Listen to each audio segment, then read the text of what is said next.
आदरणीय कमलेश दीदी जी को मैसूर ज्ञान सरोवर रिट्रीट सेंटर में विशेषता संपन्न मौन भट्टी में स्वागत है, सुस्वागत है।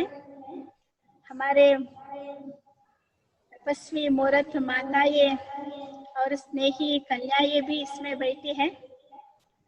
तो आपसे विशेषता संपन्न कैसे बने, उसके बारे में आपका अनुभवयुक्त अमृत वचन को सुनने के लिए सब इंतजार में हैं। और हमारी आदरणीय लक्ष्मी दीदी और हमारे सीनियर अनुभवी मूर्त प्रकाश प्रभामणि बेन जी भी यहाँ पर उपस्थित हैं। लक्ष्मी दीदी तो साइलेंस में है, तो उनकी ओर से और सभी माताओं की ओर से, कन्याओं की ओर से आपको मैसूर में भट्टी में ज्ञान सरोवर में स्वागत है, सुस्वागत है।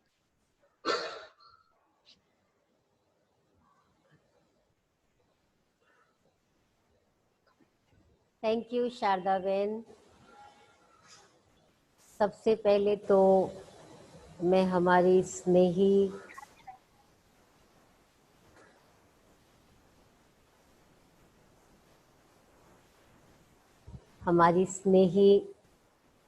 आदरणीय वरिष्ठ दीदी लक्ष्मी बहन जी, जो बहुत ही सिंपल माइंडेड हैं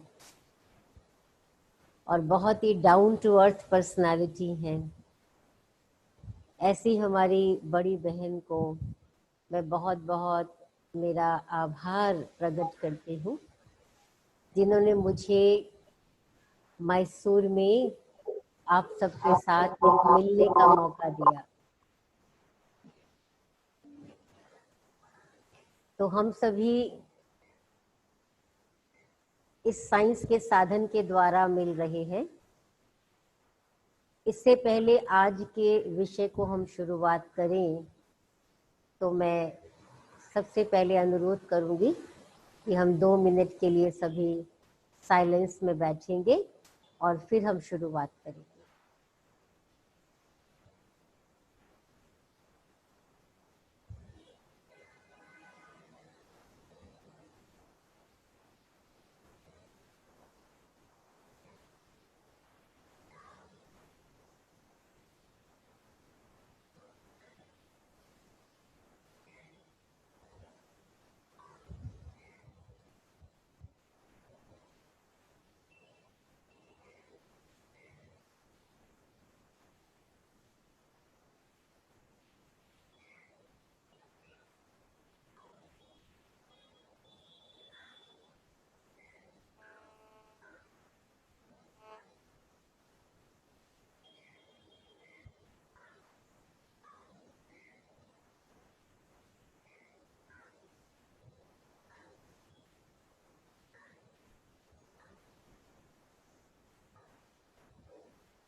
ओम शांति।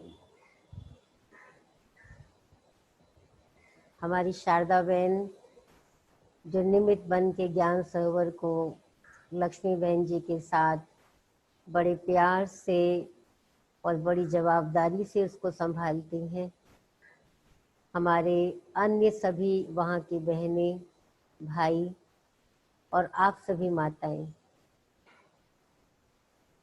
ये भी हमारे दिन हैं अपनी अवस्थाओं को बढ़ाने के लिए, अपने योग के चार्ट को बढ़ाने के लिए। और आप बहुत भाग्यवान हैं क्योंकि आपके पास ये साधन है कि जो भी सरकार द्वारा नियम लागू किए गए हैं, उन नियमों का पालन करते हुए आप इस तरह की भट्टी ज्ञान सरोवर में कर सकते हैं। हर जगह इस तरह की सुविधा नहीं होती है, लेकिन आप बहुत मैसूर के भाई बहन, अभी तो माताएं बैठी हैं, तो सभी बहुत ही भाग्यशाली हैं जो इस तरह का कार्यक्रम हमारी आदरणीय दीदी ने रखा आप सबके लिए, और आपको एक चांस दिया है कि हम अपने कैसे योग के चार्ट को या अपनी स्थिति को कैसे हम आगे बढ़ाएं। आज का जो हमारा विषय है वो विशेष रूप से है कि विशेषता संपन्न कैसे बने।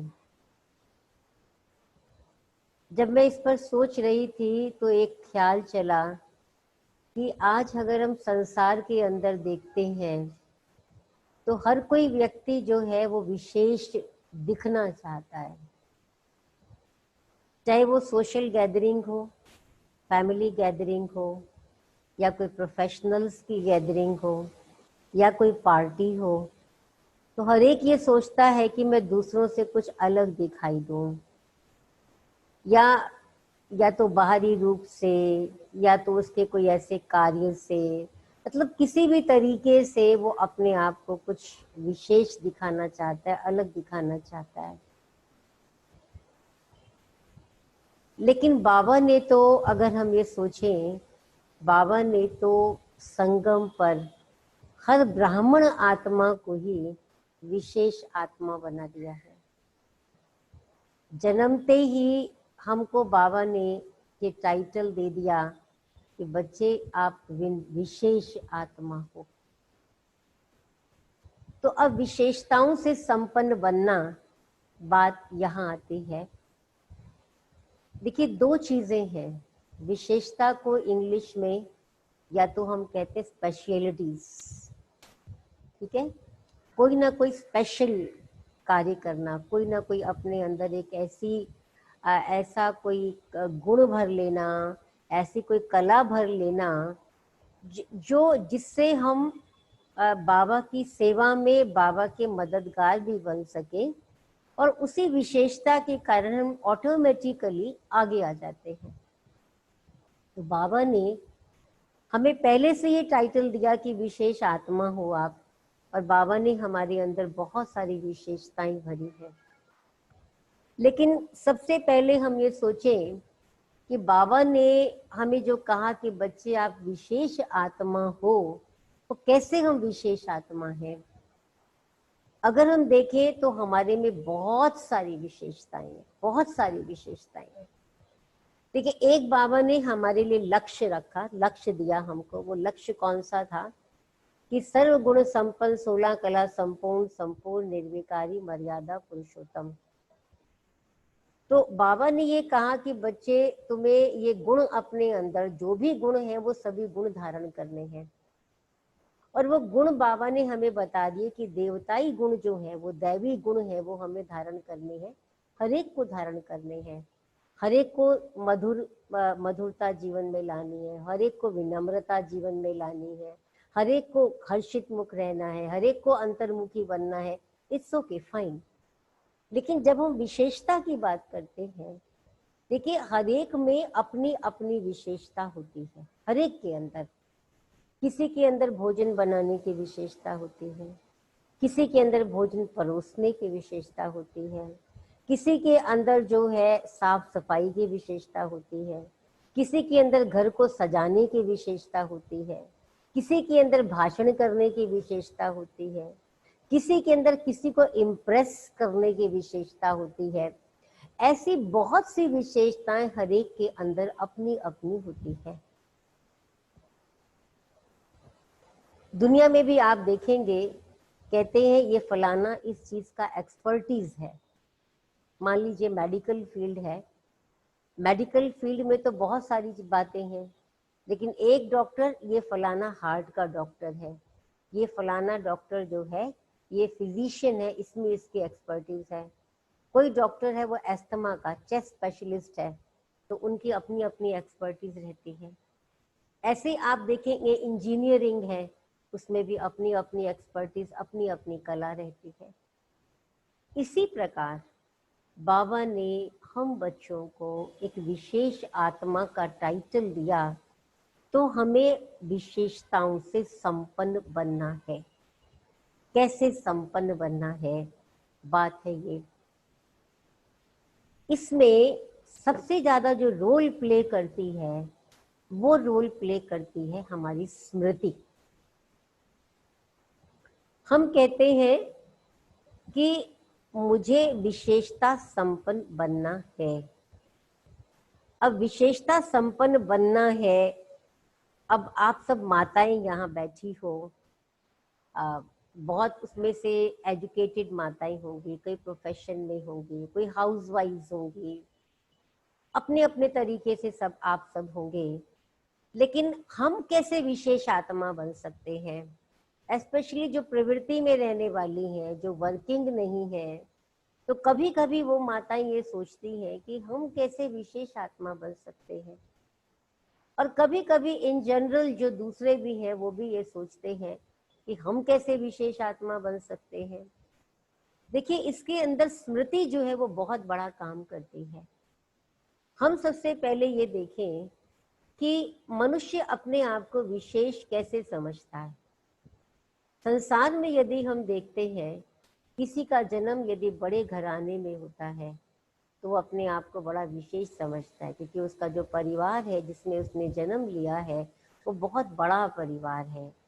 मतलब उसकी प्रसिद्धि है, जिस एरिया में उसने जन्म लिया, जिस शहर में उसने जन्म लिया, वहाँ वो परिवार बहुत प्रसिद्ध परिवार है, नोन परिवार है।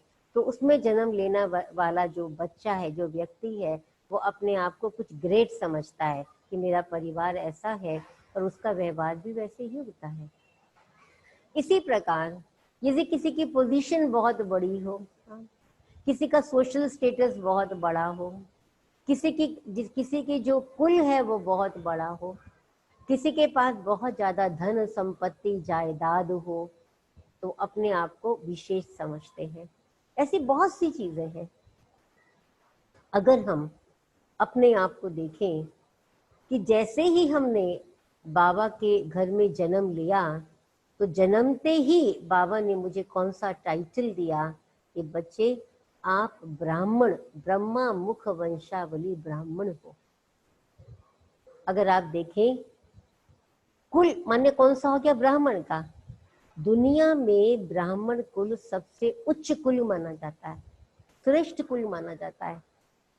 और हम तो केवल साधारण ब्राह्मण नहीं, जन्म से ब्राह्मण नहीं, हमें तो स्वयं परमात्मा ने ये टाइटल दिया है कि बच्चे आप ब्रह्मा मुख वंशावली ब्राह्मण हो।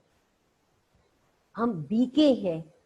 देखिए, यदि मैं आप में से किसी का भी नाम पूछूं तो जो आपका नाम होगा, हाँ, तो आप नाम के आगे क्या लगा देंगे? बीके। मैं बीके फलानी हूँ, मैं बीके फलाना हूँ, आप ऐसा ही कहेंगे ना। मीन्स हम क्या बन गए? ब्रह्मा कुमारी, ब्रह्मा कुमार, हम ये कहलाए। तो हम अगर देखें, जैसे ही हम बाबा के बने तो हमारा जन्म वो भी बड़ा ऊंचा जन्म है, क्योंकि स्वयं भगवान ने हमें ब्रह्मा के द्वारा एडॉप्ट करके ये ब्राह्मण जन्म दिया। हमारा कुल बड़ा ऊंचा है, सर्वश्रेष्ठ कुल है, राइट। अच्छा, फिर आप देखिए हमारे पास धन संपत्ति कितना है। बाबा कहते हैं बच्चे आपसे ज्यादा धनवान कोई नहीं। आज भी बाबा ने मुरली में कहा कि मैं बच्चों को आकर सुख शांति संपत्ति, बाबा ने कहा ना, मैं सुख शांति संपत्ति पवित्रता का वर्षा देता हूँ। अब आप शायद सोच रहे होंगे कि वो वर्षा हमको मिलेगा सतयुग में। सतयुग में तो जब मिलेगा सो मिलेगा, लेकिन ये सुख शांति संपत्ति पवित्रता ये तो मुझे अभी मिली या नहीं मिली? हमारे पास कितना खजाना है। बाबा कहते हैं बच्चे एक एक ज्ञान रतन लाखों रुपयों का है।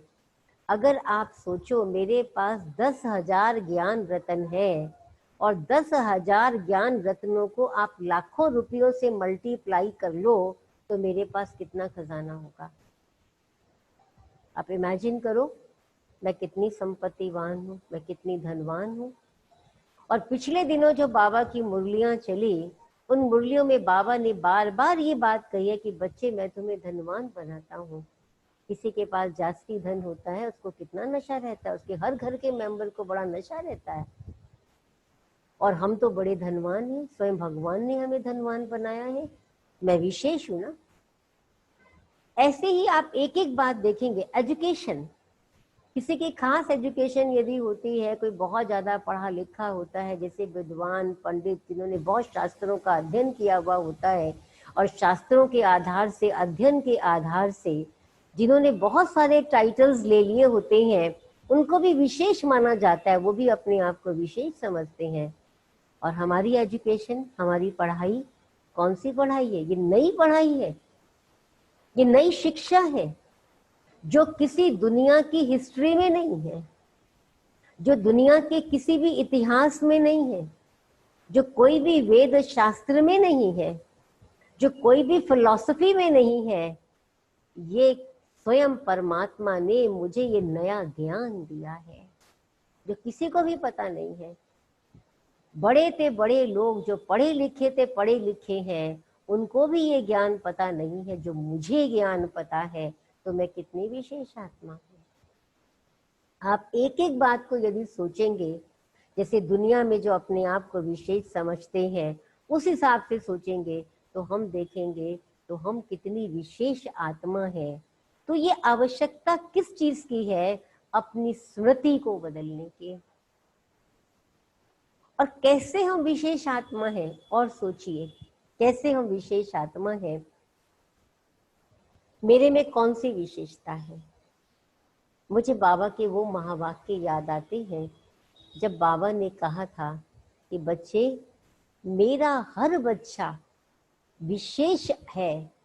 वो अगर माला का जो लास्ट मणका है, लास्ट मणका, वो भी विशेष आत्मा है। और उसमें कौन सी विशेषता है?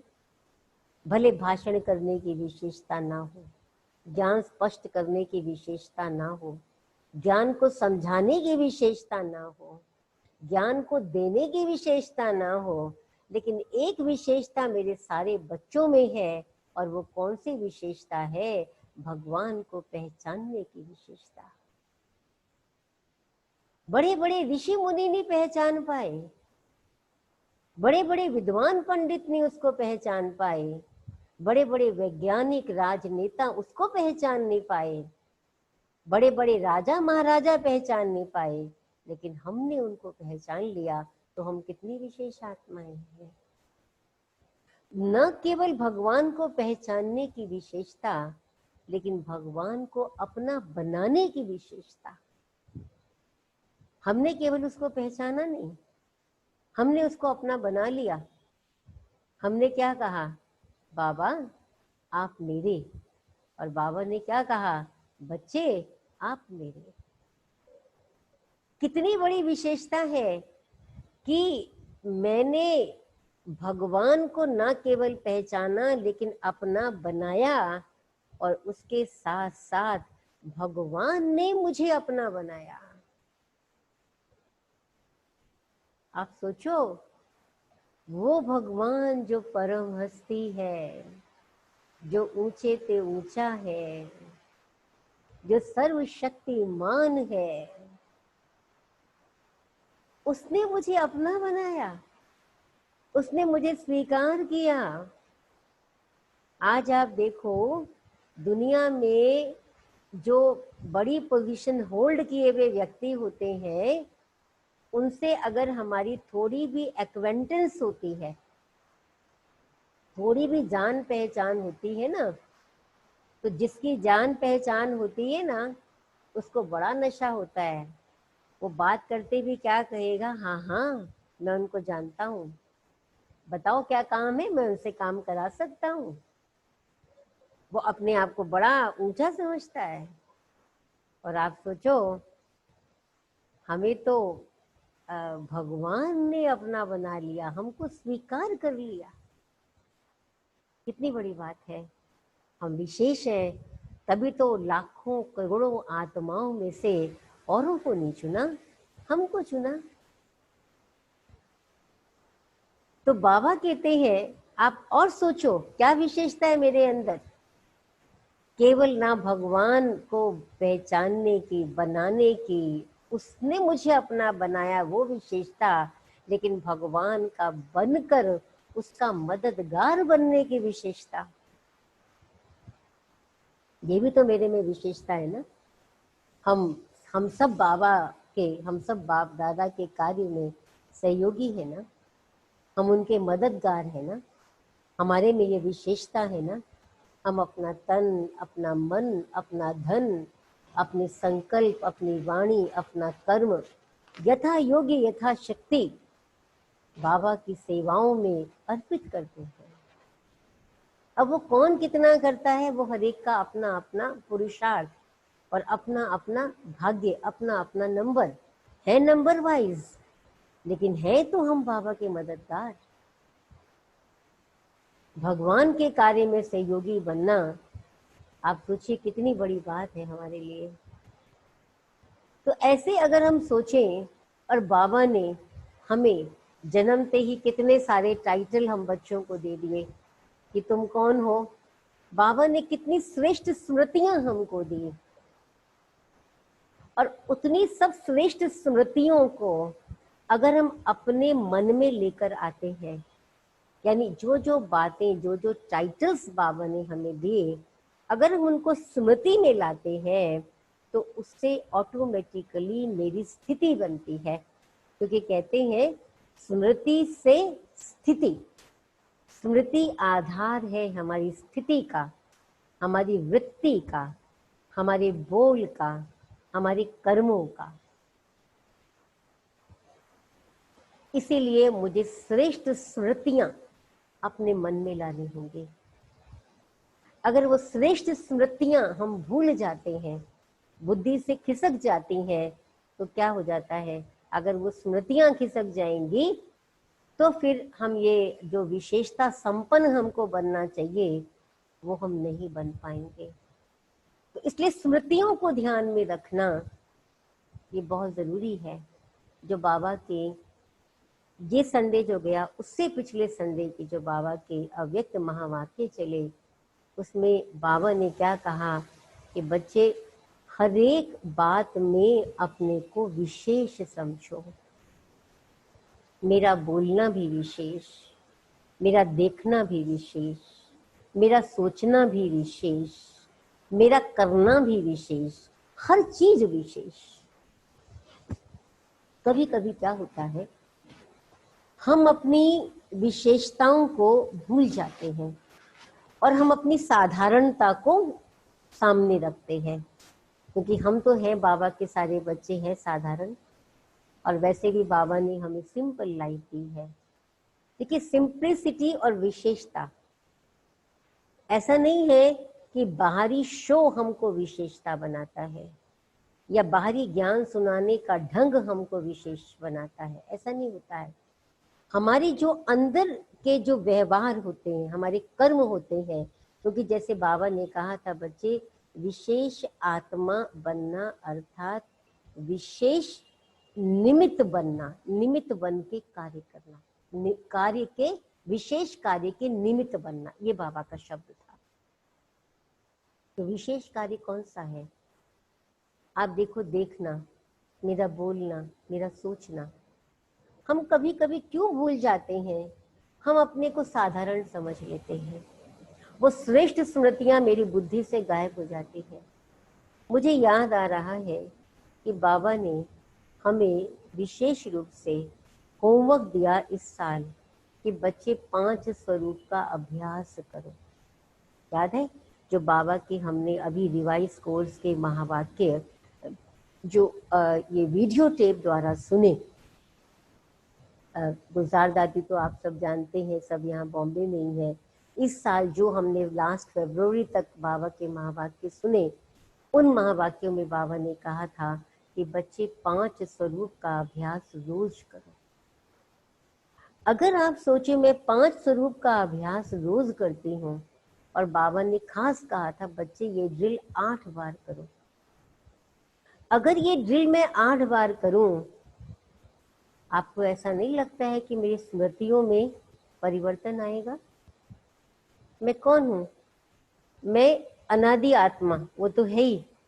अनादि कैसी आत्मा? मैं पवित्र आत्मा, है ना। अच्छा, मैं श्रेष्ठ आत्मा, मैं शुरू से लेकर अंत तक पाठ बजाने वाली आत्मा, मैं हीरो हीरोइन पाठधारी आत्मा। अच्छा, फिर मैं कौन हूँ? मैं वो देवता, तो वो भी श्रेष्ठ स्मृति है। फिर मैं कौन बनी? पूज्य बनी, वो भी श्रेष्ठ स्मृति है। उसके बाद संगम पर आओ तो मैं ब्राह्मण बनी, वो भी श्रेष्ठ स्मृति है। और उसके बाद मैं फरिश्ता हूँ, वो भी श्रेष्ठ स्मृति है। तो अगर ये 5 स्वरूपों का यदि दूसरी स्मृतियां हमको नहीं इतनी इजीली आती हैं, तो हम ये 5 स्वरूप का अभ्यास अवश्य करें। और दूसरी बात मैं इसमें एडिशन ये करूंगी, रोज सवेरे, रोज एवरीडे जो आप बाबा की मुरली सुनते हैं, उसके अलावा 1 घंटा कम से कम सेल्फ स्टडी के लिए निकालें। अगर आप 1 घंटा नहीं निकाल सकते, आप सोच रहे होंगे दीदी इतने सारे कार्य दूसरे होते हैं, ये सेवा होती है, वो सेवा होती, कितनी भी सेवा हो, लेकिन आपको अपने लिए कम से कम अगर 1 घंटा, वैसे तो 1 घंटा मैं कहूंगी, लेकिन 1 घंटा अगर सेल्फ स्टडी, मैं योग की बात नहीं कर रही हूँ, मैं अध्ययन की बात कर रही हूँ, सेल्फ स्टडी के लिए 1 घंटा निकालिए आप। अगर आप बहुत ध्यान से बाबा की मुरली पढ़ते हैं, मैं आपको अनुभव से बता रही हूँ, साकार मुरली अगर पढ़ते हैं बहुत ध्यान से, तो कम से कम उसमें 1 घंटा लगता है मुरली पढ़ने में। और अव्यक्त मुरली में तो और भी ज्यादा टाइम लगता है।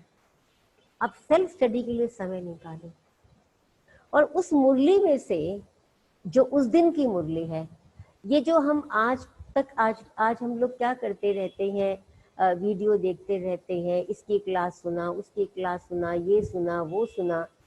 देखो, सुनते सुनते सुनते तो बहुत समय हो गया। मुझे मम्मा के दिन, जो मम्मा के महावाक्य हमने सुने थे, वो बात मेरी बुद्धि में एकदम, जैसे कहते ना, वो एकदम नोट हो गई है, वो एकदम फिक्स हो गई है बुद्धि में वो बात। मम्मा ने उसमें एक बात कही थी कि सुना तो बहुत है, कितना सुनेंगे, लेकिन उसका अभ्यास तो करें। सुनना गलत नहीं है, सुनिए, लेकिन उसको प्रैक्टिकल शेप तो दें, उसको व्यवहार में तो लाएं। इसीलिए जो रोज की मुरली है, जो हम रोज मुरली सुनते हैं, तो अगर हमारे पास हार्ड कॉपी है तो बेटर है। आजकल हार्ड कॉपी अवेलेबल नहीं है, मोबाइल में अवेलेबल है। और कईयों को तो शायद ऐसा भी होता होगा, वो पढ़ने में आती होगी कि नहीं आती होगी मालूम नहीं है, लेकिन प्रेफरेबली है अगर हार्ड कॉपी अवेलेबल है तो वो मुरली पढ़ो आप लेके। अगर साकार मुरली उस दिन की नहीं अवेलेबल है किसी भी परिस्थिति के कारण, तो अव्यक्त मुरली की किताब होगी, वो लेके पढ़ो, और उसमें से 10 पॉइंट अपनी डायरी में नोट करो जो आपको सबसे ज्यादा अच्छे लगे, क्योंकि इसी से मेरी स्मृति पावरफुल बनेगी। नहीं तो स्मृति में वो बातें याद आती ही नहीं है। दूसरी बातें, जैसे बाबा ने आज कहा ना, मुरली सुनते सुनते भी बहुतों की बुद्धि यहाँ वहां इधर उधर जाती रहती है, भटकती रहती है। ऐसे ही जब हम कार्यों में बिजी हो जाते हैं, सेवाओं में हम बिजी हो जाते हैं, तो हमारी बुद्धियां कार्यों में, सेवाओं में और दूसरी बातों में चली जाती हैं। वो जो पावरफुल स्मृतियां बनी रहनी चाहिए वो बनी नहीं रहती है। इसीलिए ये हमें जरूर ध्यान रखना है कि हम अपनी स्मृतियों को श्रेष्ठ स्मृतियां बनाएं। तो जैसे मैं बता रही थी कि कभी कभी क्या होता है, हम लोग ये भूल जाते हैं और अपने आप को साधारण समझ लेते हैं। मुझे एक छोटी सी बात याद आती है कि हमारे अंदर वास्तव में देखा जाए बहुत पोटेंशियल है। मैं आपको 2-3 मिसाल देके ये बात स्पष्ट करती हूँ। हमारे अंदर बहुत सी ताकत है। अगस्त मास से दादी जी का मास चल रहा है, हम सभी जानते हैं। 25 अगस्त को दादी जी अव्यक्त हो गए, और दादी जी अपने अनुभव में एक बात सुनाया करती हैं। बातें तो बहुत सारी हैं, लेकिन आज के विषय से संबंधित मैं आपको एक बात सुना रही हूँ कि जब प्यारे बाबा, हमारे साकार बाबा अव्यक्त हुए, ये तो पता नहीं था कि बाबा अव्यक्त हो जाएंगे, किसी को भी मालूम नहीं था। हम भी साकार बाबा से मिले और जब बाबा अव्यक्त होने का समाचार मिला तो हमको ऐसे ही लगता था कि ये तो बाबा ने परीक्षा ली है। बाबा ने तो मुरली में कहा हुआ है कि मैं जब जाऊंगा तो सबको साथ लेके जाऊंगा, और हर एक को ऐसे ही लगता था कि बाबा तो जाएंगे, इस बार सबको साथ लेके जाएंगे, ये नहीं हो सकता। और प्रकाश मणि दादी जी मधुबन में ग्रुप लेकर आई हुई थी और बाबा ने उनको रोक दिया और जो ग्रुप लेकर आई हुई थी उनको कहा उनको जाने दो, और दादी को वहां रोक दिया। बात लंबी है, मैं वो कुछ भी नहीं सुना रही हूँ उनकी बात, लेकिन जो मैं बात एम्फेसाइज करना चाहती हूँ, 18 जनवरी को मुरली सुनाने के पश्चात जब बाबा अपने कमरे में गए और दादी भी वहाँ, जबकि कभी जाती नहीं थी, लेकिन दादी को संकल्प आ रहा है और दादी जाती है और दादी के सामने सामने देखते देखते बाबा अव्यक्त हो गए। और जब अव्यक्त बाप दादा की पधरामणि हुई गुलजार दादी के तन में, और दादी को और दीदी को वहाँ पर एडमिनिस्ट्रेटर यानी उनको वो रोल दिया गया कि अब उनको यज्ञ संभालना है, तो दादी सुनाती है कि उससे पहले कभी भी उन्होंने यज्ञ को चलाने का, संभालने का कार्य नहीं किया था। दादी को एडमिनिस्ट्रेटिव हेड बना दिया, हम दुनिया की भाषा में कहते हैं एडमिनिस्ट्रेटिव हेड बना दिया, मीन्स दादी को बाबा ने निमित्त किया, बनाया कि अभी आपको यज्ञ संभालना है। तो दादी अपने अनुभव में सुनाती है, हमेशा हमारी बड़ी दीदी मनमोहिनी दीदी, भाव विश्व किशोर, मम्मा आदि आदि, ये लोग यज्ञ का कारोबार संभालते थे। हमारे यज्ञ में एडमिनिस्ट्रेशन को कारोबार कहा जाता है, तो वो यज्ञ का कारोबार संभालते थे। और बड़ी दादी तो बॉम्बे में रहा करती थी, कहते कभी भी कारोबार संभालने का कार्य किया नहीं। और आज अगर हम देखते हैं, बाबा ने उनको निमित्त बनाया, उन्होंने इसको स्वीकार किया और स्वीकार करके उसको संभालना शुरू किया, तो बाबा ने उनके अंदर कितनी विशेषता भर दी, जो इतने सालों तक 69 से लेके 2007 तक उन्होंने इस कार्य को बखूबी संभाला। और ऐसा संभाला, जो भी दादी से मिलता था उसको ये लगता था दादी हमारी है, और कोई बाहर वाला भी आके मिलता था उनको दादी से हमेशा कुछ ना कुछ प्रेरणा मिलती थी। कोई दादी के पास कोई अभिनेता आया, कोई राजनेता आया, कोई इंटरनेशनल कोई व्यक्ति आया, कोई पढ़ा लिखा आया, कोई साधु संत महात्मा आया, कोई विद्वान पंडित आया, लेकिन हरेक ने दादी के अंदर एक विशेषता दिखी। कारण दादी ने अपनी स्मृतियों को चेंज कर दिया, जो बाबा ने कहा उसको स्वीकार कर लिया। आपने देखा होगा, कभी भी आप दादी के कोई रिकॉर्डेड क्लासेस सुनेंगे तो दादी हमेशा कभी ये नहीं बोलती मैं, हमेशा कहेगी दादी, बाबा ने कहा और दादी ने किया। हमेशा दादी जी का यही शब्द होता है। तो ऐसा नहीं है कि हमारे अंदर वो शक्ति नहीं है, खाली जो सेंटर्स पर रहने वाली निमित्त बहनें हैं उनके अंदर ये विशेषताएं होती हैं। हर एक के अंदर विशेषताएं होती हैं, हर एक के अंदर खूबियां होती हैं, लेकिन हम उनको पहचानते नहीं हैं। जैसे एक बड़ी पुरानी माइथोलॉजिकल स्टोरी है जिसमें कहते हैं उनके हर एक के अंदर बहुत सारी आत्मा में शक्तियां तो हैं, बाबा तो कहते हैं हर एक के अंदर शक्तियां हैं। कहते कि एक बार ये किसी ने आपस में ये पूछा कि जो मनुष्य की जो शक्ति है, ताकत है, वो हर एक के अंदर है लेकिन मनुष्य उसको पहचानता नहीं है। और ये स्टोरी कैसी है, ये स्टोरी ऐसी है कि एक बार ब्रह्मा विष्णु शंकर के अंदर आपस में इस बात पे चर्चा हुई कि ये जो खुशी जैसी चीज है, जो जॉय है, इसको कहाँ रखा जाए। तो एक ने उनमें से कहा कि इसको जो है बिल्कुल जमीन में एकदम गहरे जो है वहां पर कहीं इसको छिपा दो, तो वहां मनुष्य नहीं पहुंचेगा। तो दूसरे ने कहा नहीं नहीं, ऐसा नहीं है, मनुष्य इतना ताकतवर है तो वहां से भी खोद के वो निकाल लेगा। दूसरे ने कहा कि इसको जो है बहुत ऊंचे पहाड़ पर रख दो, ऊंचे से ऊंची चोटी पर रख दो। तो उसने कहा नहीं नहीं, मनुष्य तो इतना क्लेवर है, तो वो ऊंची चोटी पर भी कोई ना कोई पहुंच जाएगा। और तीसरे ने कहा कि इसको सागर के तले में छिपा दो। तो उसने कहा नहीं, वो सागर की गहराई में भी पहुंच जाएगा। तो कहाँ रखें? तो आखिर बात निकली, वो उसके अंदर रख दो। तो कहते हैं इसीलिए वो खुशी जो है अंदर रख दी, क्योंकि मनुष्य अंदर कभी झांकता ही नहीं है।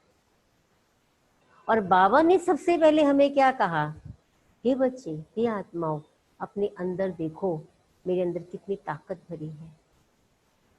How much powerful I am, मैं कितना शक्तिशाली हूं, मेरे में कितनी विशेषताएं हैं, मैं क्या नहीं कर सकता या क्या नहीं कर सकती।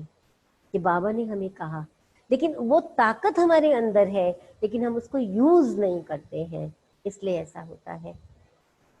तुम अपनी स्मृतियों को जितना जितना श्रेष्ठ बनाएंगे, उतना उतना हमारे अंदर विशेषताएं बढ़ती जाएंगी। और स्मृतियों को, और जितनी मेरी स्मृति श्रेष्ठ होगी उतनी मेरी स्थिति श्रेष्ठ होगी, और स्थिति श्रेष्ठ होगी और स्मृति श्रेष्ठ होगी तो मेरी फीलिंग्स, मेरी भावनाएं वो भी श्रेष्ठ होंगी।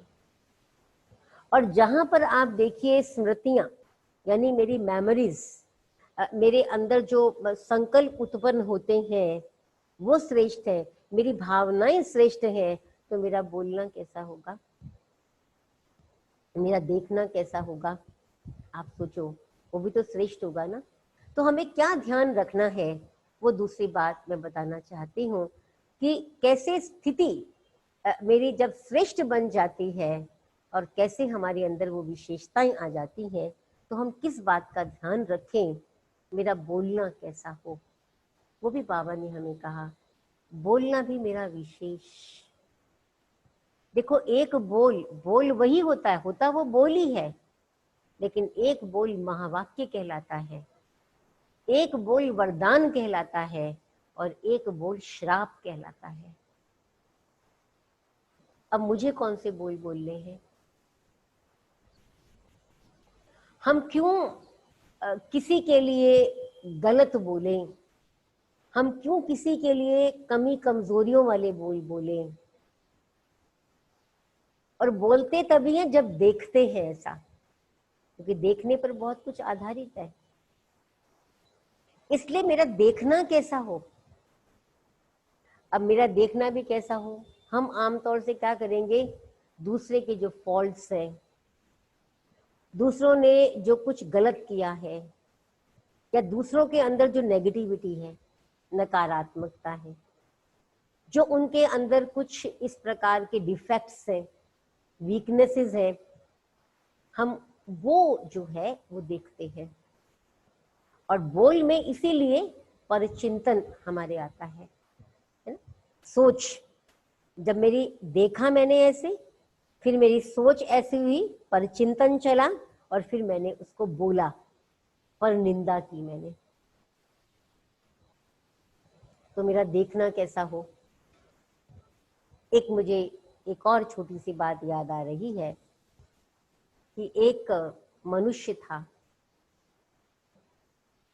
उसने सागर को कहा कि हे सागर, तू अगर खारा ना होता तो कितना अच्छा होता।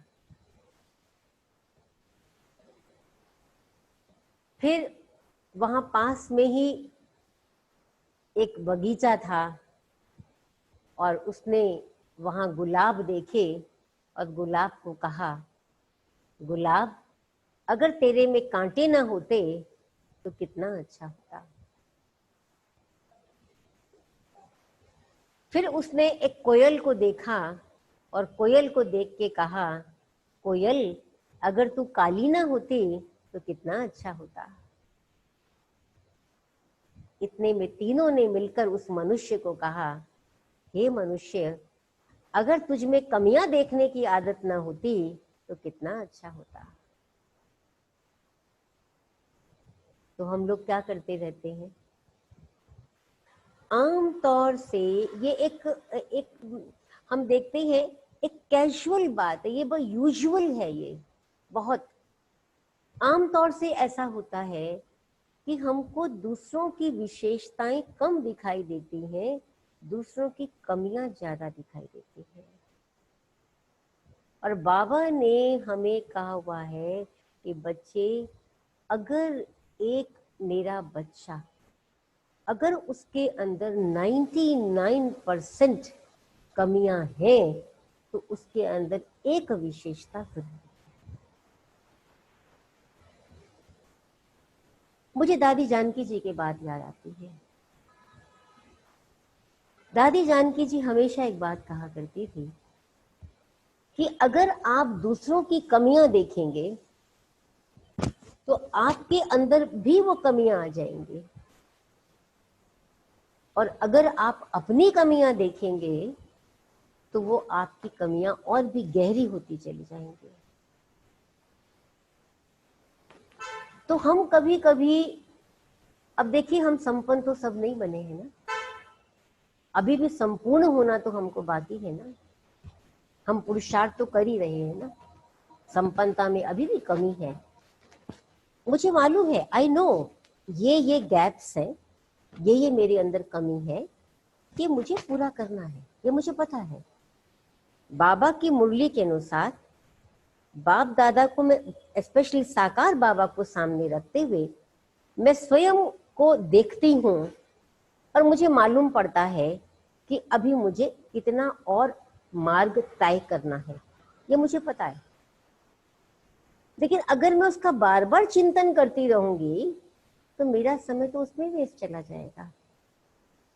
बेटर है उस कमी को पूरा करने के लिए क्या सॉल्यूशन है, क्या समाधान है उसका, वो मुझे सोचना चाहिए और वो मुझे अभ्यास में लाना चाहिए।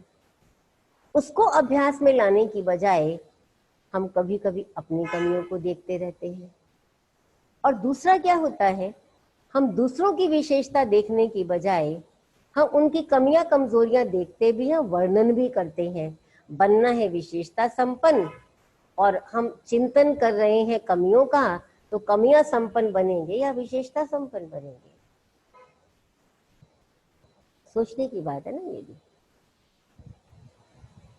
तो अगर मुझे विशेषता संपन्न बनना है तो मुझे अपनी दृष्टि का परिवर्तन करना होगा। जैसे स्मृति इंपॉर्टेंट है, इसी प्रकार दृष्टि भी बहुत इंपॉर्टेंट है। वास्तव में अगर हम एक गहरे एंगल से देखें, थोड़ा और गहराई से देखेंगे, तो स्मृति, वृत्ति, कृति, मेरी वाणी, मेरे संकल्प, ये सब इंटर रिलेटेड हैं। लेकिन आप देखते हैं, जैसे मान लीजिए मेरी स्मृति में आया कि मान लीजिए सिर में दर्द हो रहा है, ठीक है। अब सिर में दर्द हो रहा है और मुझे कोई कार्य करना है और वो कार्य बड़ा इम्पोर्टेंट है, और मैं सोचती हूँ कि मेरे सिर में बहुत दर्द हो रहा है। खाली सोचा, अभी सोचा, अगर आपने वो स्मृति को अपने मन में बना दिया तो आप देखेंगे आपका सिर दर्द बढ़ जाएगा। और अनुभव हमारा ये कहता है कि समझो मुझे कोई सेवा मिली, थोड़ा सा तबीयत में ऊपर नीचे है, समझो किसी सेवाओं के कारण नींद थोड़ी सी कम मिली है, थोड़ा सा कुछ और है, लेकिन जब सेवाओं में अपने आप को बिजी कर देते हैं तो वो सारी स्मृतियां जो वो थी ना, उसकी अपनी हेल्थ से रिलेटेड बातें, वो सारी भूल जाती हैं। और जब सेवा में बिजी हो जाते हैं तो वो सेवा की जो खुशी होती है वो चेहरे पे आ जाती है। और अगर वो थॉट क्रिएट करते हैं मेरी तबीयत ठीक नहीं है, मेरी तबीयत ठीक नहीं है, तो चेहरे पर वही दिखाई देता है। और सामने वाला व्यक्ति आके पूछता है आपकी तबीयत ठीक है, या पूछता है आपकी तबीयत ठीक नहीं है क्या? स्मृति मेरी स्थिति बनाती है। इसी प्रकार जो मैंने देखा उससे रिलेटेड मेरा संकल्प उठा, विचार उठा, राइट? तो इसीलिए मुझे अपनी दृष्टि का परिवर्तन करना बहुत जरूरी है। हम दोष दृष्टि ना रखें, हम गुणग्राही दृष्टि बनाएं, हम दूसरों में अच्छाइयां देखें। जितना जितना हम दूसरों में अच्छाइयां देखते जाएंगे, उतना उतना हमारी स्मृति में परिवर्तन होता चला जाएगा। तो ये एक तरीका है। ये दूसरा तरीका कि हम क्या करेंगे, हम हमारा बोलना, बोल कैसे बोलना है, मेरा देखना कैसा हो, मेरा सोचना कैसा हो, हम स्वचिंतन करें। स्वचिंतन, बाबा ने कितने सारे टाइटल्स दिए हैं।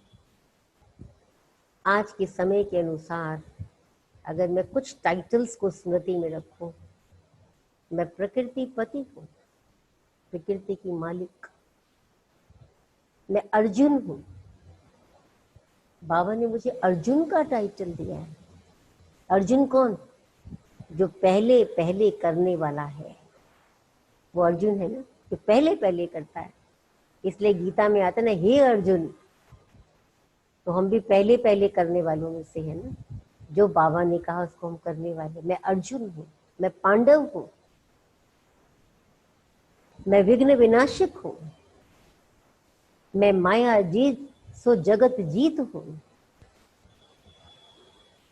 मैं भगवान के सिर का ताज हूं, मैं बाबा के मस्तक की मणि हूं। ये बाबा ने मुझे टाइटल्स दिए ना। ये सोच मेरी, जब इतनी सोच मेरी श्रेष्ठ होगी, तभी तो हमारे अंदर वो विशेषताएं आएंगी। तो विशेषताओं को हम देख सकते हैं दूसरों के अंदर। हमें क्या दिखाई देता है? हम देखते थे साकार बाबा। मुझे एक और बात याद आ रही है। पहले तो अपना परिवार बहुत छोटा सा परिवार था, धीरे धीरे सेवाओं की वृद्धि हुई और थोड़े से सेंटर थे। जब तक साकार बाबा थे, सेवा केंद्र बहुत थोड़े गिनती के सेवा केंद्र थे। और अगर समझो मधुबन में 10-15 भाई बहन चले गए तो बड़ी पार्टी मानी जाती थी। वो बड़ी पार्टी आई है। पहले ग्रुप्स को पार्टी कहा जाता था। और जब ज्ञान, आपको मालूम है, दिल्ली से शुरू हुआ। सबसे पहले पहले दिल्ली में सेवा केंद्र खुला और उसके बाद धीरे धीरे कानपुर आदि आदि, फिर बॉम्बे वगैरह वगैरह, ये सब जगह में शुरू हुआ। तो जो कई ऐसे भी थे जो बहुत पढ़े लिखे थे, वो जो ज्ञान में आए। और जो हमारी बहनें थी ज्ञान सुनाने वाली, क्योंकि पहले बहनें इतनी पढ़ी लिखी तो नहीं होती थी। और कभी कभी बहुत पढ़े लिखे जो होते थे, जब वो ज्ञान सुनते थे, ज्ञान में आ जाते थे, तो कि एकदम से तो जो हमें अपना लौकिक नशा रहता है, वो नशा खत्म तो नहीं हो जाता है। कभी कभी किसी को नशा रहता था। और कभी कभी ऐसा भी कोई कोई होते थे जो निमित्त बहनें हैं, उनको थोड़ा सा कुछ कुछ कुछ कुछ वो कहने की कोशिश करते थे, या अपना हक जमाते थे, या अपनी अथॉरिटी उनके ऊपर डालना चाहते थे। तो कभी कभी जब ग्रुप्स जाते थे तो जो बहनें थी, जो उनको लेके जाती थी पंडा बन के, वो साकार बाबा को सुनाया करती थी कि बाबा जब वो आपसे मिलने आएंगे ना, तो बाबा आप उनको समझाना। अब वो तो कह के चली गई। अच्छा, उसके बाद जब ग्रुप मिला, बाबा सबसे प्यार से मिलते थे। बाबा कमरे में मिला करते थे। तो जब वो मिलते थे सारे, तो बाबा उसकी बड़ी महिमा करें, बड़ी बाबा उसकी महिमा करते जा रहे, महिमा करते जा रहे हैं। तो वो बहन सोचती थी, मैंने तो बाबा को कहा था इसको समझाना है, और बाबा तो इसकी महिमा कर रहे हैं। तो बाबा से पूछा जाता था कि बाबा आपने तो उसकी बहुत महिमा की। बाबा ने कहा कि अगर मैं उसको ये कह दूं तो जितना चलता है वो उतना भी ना चल पाए। यानी बाबा ने उसकी विशेषता को देख के उसको आगे बढ़ाने का कार्य किया। कैसे कैसे यज्ञ में बाबा के सामने आए। हमारे यज्ञ में एक अर्जुन भाई हुआ करता था। और जो अर्जुन भाई था तो उसके लिए कहा करते थे, बाबा ने एक बार अनाउंस किया था साकार बाबा के होते हुए कि अगर कोई उसको 10 तक गिनती सिखा देगा तो मैं उसको चांदी का गिलास दूंगा। उसको 10 तक भी गिनती, है पुराना यज्ञ के समय का ही था वो, लेकिन उसकी वो कैपेसिटी नहीं थी, कोई भी उसको 10 तक गिनती सिखा नहीं पाया। बहुतों ने ट्राई किया और आपको मालूम है वो क्या करता था, हमेशा बाबा के रूम के आगे, इवन साकार बाबा के अव्यक्त होने के बाद भी दीदी के कमरे के बाहर जब पार्टियां मिलती थी तो बाहर वही होता था। वो सब चिट्ठियां लाने का काम, पार्टियों को भेजने का काम, वो सब अर्जुन भाई किया करता था। बाबा ने उसमें भी विशेषता भर दी।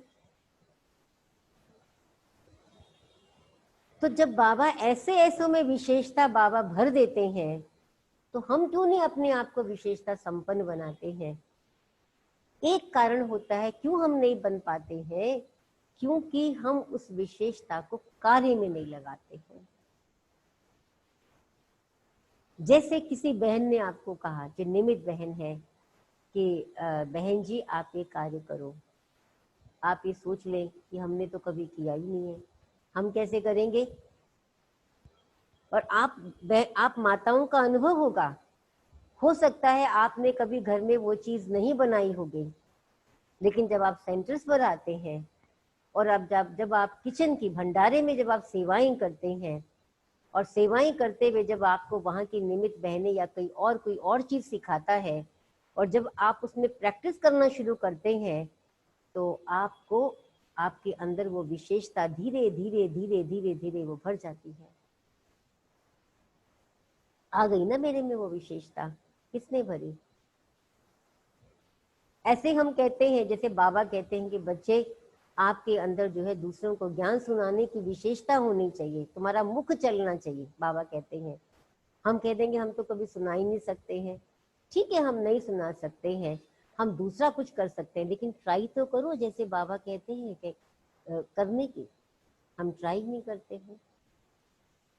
तो हम पहले अपने आप को देख लें, ऐसी मेरे अंदर कौन सी विशेषता है जिस विशेषता को मैं सेवा में लगाऊं। और जितना आप अपनी उस एक छोटी सी बात को, अगर वो आज 10% है या 5% है, अगर आप उसको बाबा के कार्य में यूज करेंगे तो वो धीरे धीरे धीरे धीरे धीरे बढ़ते बढ़ते बढ़ते बढ़ते वो 100% भी बन जाएगी। तो ये विशेषता संपन्न बनना। और लास्टली प्यारा बाबा वो तो हमारे सामने ही है। अगर विशेषता का हम मीनिंग देखें कि अपने अंदर वो सब गुणों को धारण करना जो एज ब्राह्मण हमें जरूरी है, और उसके लिए हमारा बाबा हमारे सामने मेजरिंग स्केल है। Follow father, follow mother, not brother और सिस्टर, ये बाबा का महावाक्य है। हमें किसी को नहीं देखना है। और ये समय ऐसा चल रहा है, मैं आपको बताती हूँ अनुभव से, कि ये स्थितियां ऐसी हो गई हैं। अभी देखिए, it is more than 4.5 months, it's approximately 5 months होने वाले हैं जब हम सभी अपने अपने घरों के अंदर हैं, ऑनलाइन मुरली सुन रहे हैं, पर्सनली दीदियों से नहीं मिल रहे हैं। आमतौर से मैंने इससे पहले ही कहा कि आप लोग लकी हैं जो आप ज्ञान सरोवर में, मैसूर के ज्ञान सरोवर में आए हुए हो, और सभी कानून, जो भी हमारी नियम मर्यादाएं हैं जो सरकार ने दिए हैं, उनको आप फॉलो कर रहे हो, और साथ साथ भक्ति भी कर रहे हो। लेकिन अधिकतर भाई बहन अपने अपने घरों में हैं। और मैं अगर बॉम्बे की आपको बात बताऊं, बॉम्बे का इंफ्रास्ट्रक्चर ऐसा है, कोई कोई घर में तो इतने छोटे घर हैं और उसके अंदर रहना, और बाबा के बच्चे हैं, आप सोचिए, तो उस छोटे घर में सोशल डिस्टेंसिंग मेंटेन करना भी मुश्किल है। बाबा की वाणियां ही उनकी लाइफ को आगे बढ़ा रही है। कि मैं सही बात बता रही हूँ? उनके जीवन में खुशी बनाए हुए है, जो बाबा की मुरलियां वो सुन रहे हैं, उसी से ही उनके जीवन में खुशी बनी हुई है। और कई ऐसे हैं जिनकी स्थितियां कहीं कहीं विचलित हो गई हैं, क्योंकि 5 महीनों से किसी को देखा ही नहीं है, क्योंकि पहले से उन्होंने योग का अभ्यास ही नहीं किया था। क्योंकि याद है आपको, बाबा ने कहा था बच्चे बहुत काल का अभ्यास। हम ये सोचे कि अंत में हम कर लेंगे। मैं तो समझती हूँ ये बहुत बड़ा बड़ा आपका भाग्य है जो भट्टी का ऐसा प्रोग्राम वहां रखा और आपको एक बहुत सुनहरा अवसर मिला अपनी अवस्थाओं को बनाने का। ये हमें एक्स्ट्रा ग्रेस टाइम मिला है, जैसे कहते हैं ग्रेस पीरियड है ये। जैसे बच्चों को क्या हुआ, कईयों के एग्जाम पोस्टपोन हो गए, तो उनको लगा कि अच्छा वो अभी हम और तैयारी करेंगे। कईयों को ऐसी क्लास में शिफ्ट कर दिया गया, बहुत जगहों में 7th में पढ़ते थे तो 8th में आ गए, 8th में पढ़ते थे तो 9th में आ गए। सब ऐसा हुआ ना ये लॉकडाउन के कारण, वो बड़े खुश हुए। ऐसे ही हमको ये ग्रेस पीरियड मिला है ये साल का। इस ग्रेस पीरियड में हमको वो पुरुषार्थ करना है। बाबा हमारे सामने है। देखो विशेष को एक और क्या कहते हैं, एक्स्ट्रा ऑर्डिनरी। एक्स्ट्रा ऑर्डिनरी, जो ऑर्डिनरी करते हैं उससे कुछ एक्स्ट्रा, जो हम अभी तक करते आए थे उससे कुछ मैं एक्स्ट्रा पुरुषार्थ और करूं। राइट? तो मुझे समय निकालना है जो बाबा जैसे हर विशेषता संपन्न बना, 16 कला संपन्न बना, इसी प्रकार मुझे भी ब्रह्मा बाबा के उस एग्जाम्पल को सामने रखते हुए स्वयं को उन 16 कलाओं से संपन्न बनाना है। और पुरुषार्थ तो हर बात में होता है। जैसे विशेषता का एक और इंग्लिश में मीनिंग होता है जिसको कहते स्पेशलिटी। स्पेशलिटी, स्पेशलिटी अगर मैं सिंपल कहूं, ठीक है, स्पेशलिटी माना स्पेशल टी। तो मैं आपको क्या कहूंगी कि हर रोज ये स्पेशल चाय पियो। रोज सवेरे सवेरे उठ के टी पीते हैं ना, कोई टी पीता है, कोई कॉफी पीता है। अपने यहाँ आम तौर से टी पीते हैं और आपकी साइड में ज्यादा करके लोग कॉफी भी पीते हैं, लेकिन मैं आपको आज स्पेशल चाय दे रही हूँ, स्पेशल टी। वो कौन सी स्पेशल टी है? मैं विशेष आत्मा हूँ, मैं लाखों करोड़ों में से एक हूँ, वो विशेष आत्मा हूँ। मुझे स्वयं भगवान ने चुना है, मुझे स्वयं शिव बाबा ने चुना है। बाबा ने कहा हुआ है कि बच्चे, जैसे माली वो चुन चुन के पॉट में अच्छे अच्छे फ्लावर्स रखता है, ऐसे ये संसार रूपी भव सागर, ये संसार रूपी कांटों का जंगल जो है, उसमें से चुन चुन के मैंने संगम युगी पॉट पर तुम बच्चों को रखा है। और तुमको मैं फूल बनाता हूँ, रूहे गुलाब बनाता हूँ। तो जिसको भगवान संवार रहा हो, जिसको स्वयं सर्वशक्तिमान श्रृंगार कर रहा हो, जिसको सर्वशक्तिमान सारे खजाने दे रहा हो, सर्व शक्तियां लुटा रहा हो, उनका भाग्य बना रहा हो, तो उससे बड़ी विशेषता और कौन सी हो सकती है। इसीलिए रोज सवेरे अमृत वेले उठकर ये चाय पी लो। जब आप चाय कॉफी पीते हैं ना, तो उस समय अपने आप को ये भी कह दो, या जो अमृत वेला आपका पूरा होता है ना, कि ये स्पेशल टी ले लो कि मैं विशेष आत्मा हूँ, आज मुझे कुछ विशेष कार्य करना है, मुझे विशेष देखना है। विशेष देखना, रूहानी दृष्टि से देखना, आत्मिक दृष्टि से देखना, भाई भाई की दृष्टि से देखना। मुझे विशेष बोलना है। विशेष बोलना माना विनम्रता पूर्वक बोलना, मीठा बोलना, धीरे बोलना, ऐसा बोलना जो किसी को सुख पहुंचे, है ना। कोयल के बोल को सब लाइक करते हैं। कोयल भी काली होती है और कौवा भी काला होता है, लेकिन कौवे के बोल को कोई पसंद नहीं करता है। कोयल के बोल को सब पसंद करते हैं। तो मेरा बोलना भी ऐसा मीठा हो, बोलना ऐसा हो जैसे कहते हैं ना, सुई और कैंची एक ही मेटल से बनी है, लेकिन सुई जोड़ने का काम करती है और कैंची काटने का काम करती है। तो मेरे बोल कैंची जैसे ना हो, लेकिन मेरे बोल सुई धागे जैसे हो, जो सिलने का काम करती है। ऐसे ही मेरा सोचना भी ऐसा हो, मैं किसी के बारे में भी कुछ नहीं, भले उनके अंदर कमियां हैं, भले वो गलत काम करते हैं, पर मुझे ये जवाबदारी नहीं मिली है कि मैं उनके बारे में सोचूं। हाँ, आप किसी को कह सकते हैं तो कह दीजिए कि आप ऐसे ऐसे ये ठीक करो तो वो अच्छा है, लेकिन मुझे चिंतन में लाने की जरूरत नहीं है। इनसे क्या होगा, मेरी स्मृतियां श्रेष्ठ बनेंगी, और अगर मेरी स्मृतियां श्रेष्ठ बनेंगी तो मेरी स्थिति श्रेष्ठ बनेगी, और जब स्थिति श्रेष्ठ बन जाएगी तो डेफिनेटली मैं विशेष आत्मा बन ही जाऊंगी। ओके, ओम शांति। चलिए हम कुछ मिनटों के लिए अभ्यास करेंगे कि कैसे मैं विशेष आत्मा हूँ।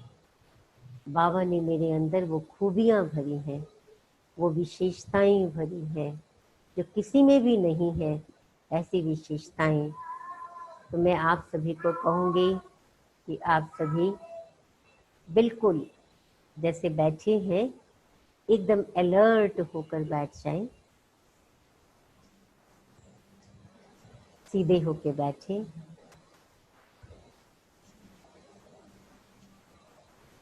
आंखें खुली। बाबा मेरे सामने है, प्यारा बाप दादा। विजुअलाइज करो सामने बाबा बैठे हैं, उनकी दृष्टि मुझ पर पड़ रही है।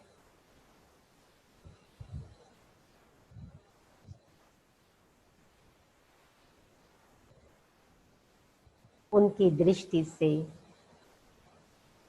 निकलती हुई वो शक्तिशाली किरणें मेरे अंदर समाती जा रही है।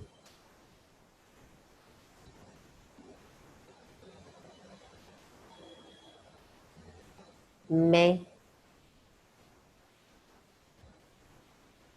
एकदम शरीर से न्यारी, अति सूक्ष्म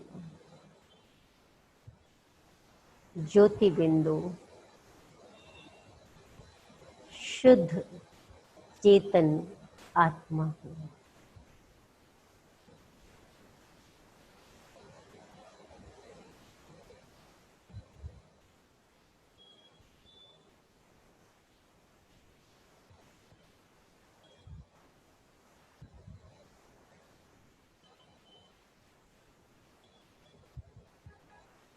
मैं आत्मा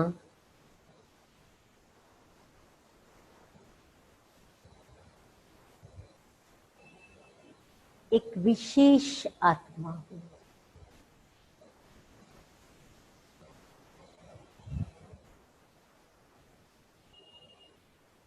मैं सर्वशक्तिमान प्यारे पिता की संतान,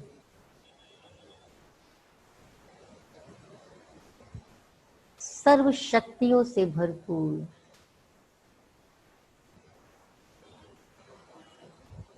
मास्टर सर्वशक्तिमान हूँ।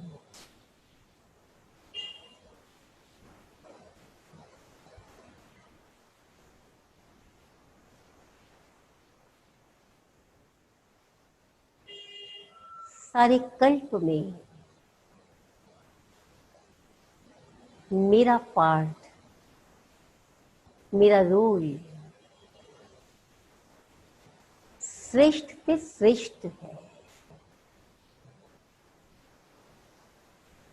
ऊंचे ते ऊंचा पाठ है।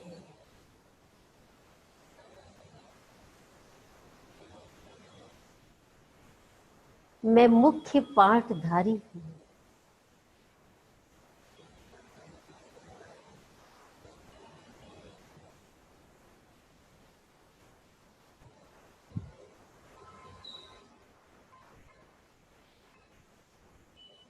प्यारे बाबा ने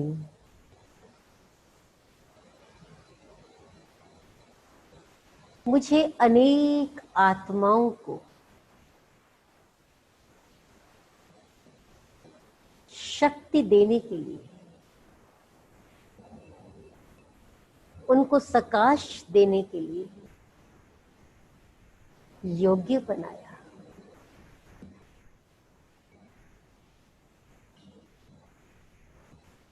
मैं ऐसी विशेष आत्मा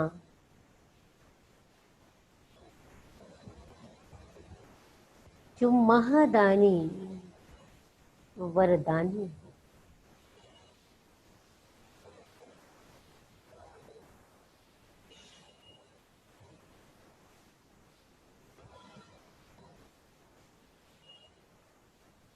दाता विधाता वरदाता की संतान। मैं आत्मा मास्टर दाता हूं।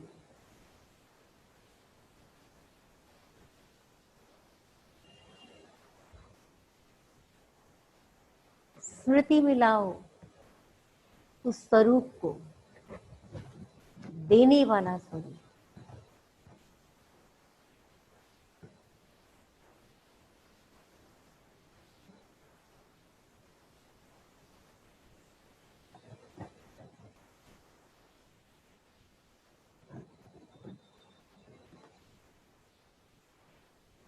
स्वयं को सर्व शक्तियों से संपन्न बनाते हुए मैं अपने चारों ओर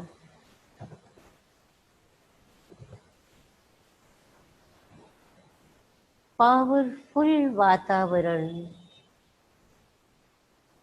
बनाते हुए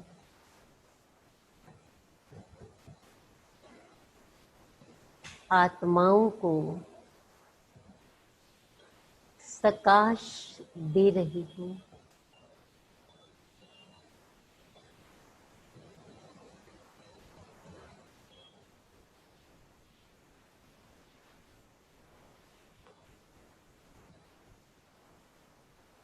प्यारे बाबा ने मुझ में दूसरों को सुख देने की,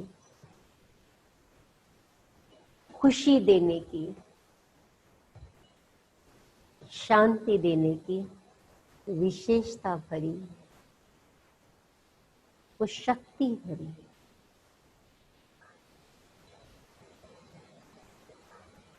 प्यारे बाबा,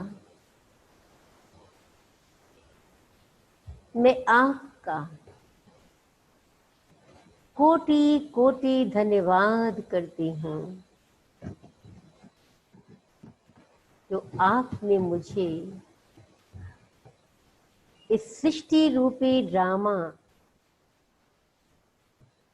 रंगमंच पर एक विशेष आत्मा बनाया। मुझ में विशेषताएं भरी। बाबा, आपका बहुत बहुत आभार।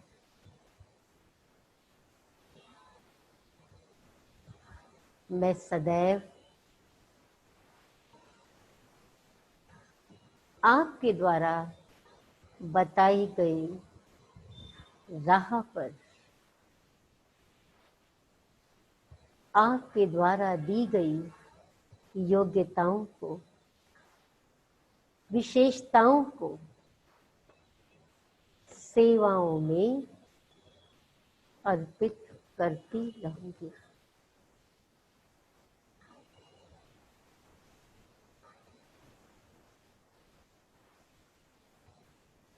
मैं विशेष आत्मा हूँ,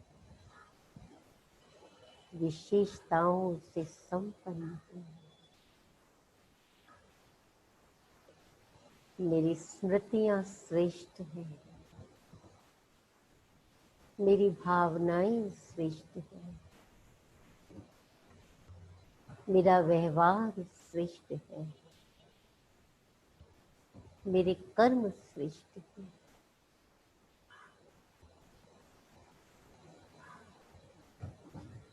ओम शांति शांति शांति। ओम शांति। बहुत ओम अच्छा आदरणीय कमलेश दीदी जी, आप मैसूर में हमारे बीच पहुंचकर हमारे माताएं कन्याओं को अपना विशेषताओं को स्मृति में लाने लिए बताइए। साथ में पांच स्वरूप का भी अभ्यास करने के लिए स्मृति दिलाई। साथ ही साथ मीठी मम्मा की, आदरणीय दादी जी के और दीदी जी के प्यारे बाबा का भी बातों को स्मृति दिलाई, क्योंकि स्मृति श्रेष्ठ है तो स्थिति भी श्रेष्ठ बनेगी।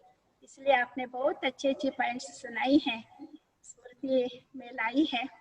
लास्ट में आपने विशेषता की टी भी पिलाई, योग भी कराई तो बहुत बहुत अच्छा लगा। तो आपको लक्ष्मी दीदी की तरफ से और हमारे आदरणीय प्रभामणि बहन जी की तरफ से और माताएं कन्याओं की तरफ से भी आपको बहुत बहुत तहे दिल से धन्यवाद देती हूँ। हमारे माताएं कन्या ये भी अपना थैंक्स दे रहे हैं हाथ हिला के। बहुत बहुत थैंक्स बहन जी। Yes yes. प्रभामणि बहन, शारदा बहन, ओम शांति। शारदा बहन, ये तो मेरा सौभाग्य है जो आपने मुझे ये मौका दिया। लक्ष्मी दीदी जी ने खास मुझे मौका दिया, ये मेरा सौभाग्य है। बाकी तो परिवार है, बहुत अच्छा लगता है सबसे मिलकर। ओके जी। सभी माताओं को सभी माताओं को ओम शांति। देखो हम भी मैसूर में पहुंच गए, आप सबके बीच में हैं, कितना अच्छा लग रहा है। Very nice.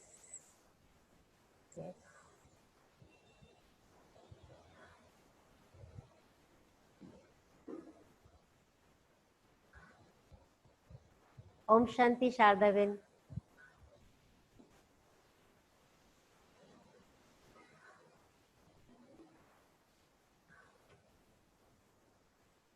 लक्ष्मी बहन को मेरी याद दे दीजिएगा।